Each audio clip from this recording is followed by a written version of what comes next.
a Tupperware bowl, some wooden skewers, some string, a little pencil, some toilet rolls and a knife.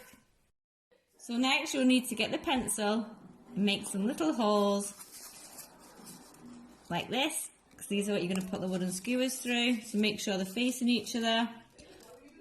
Put another set of holes just below like this.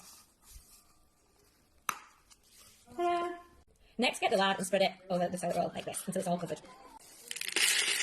And then roll the toilet roll tube over the birdseed until it's covered.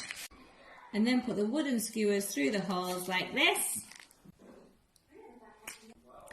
Make a loop out of your string, feed it through the wooden skewers like this.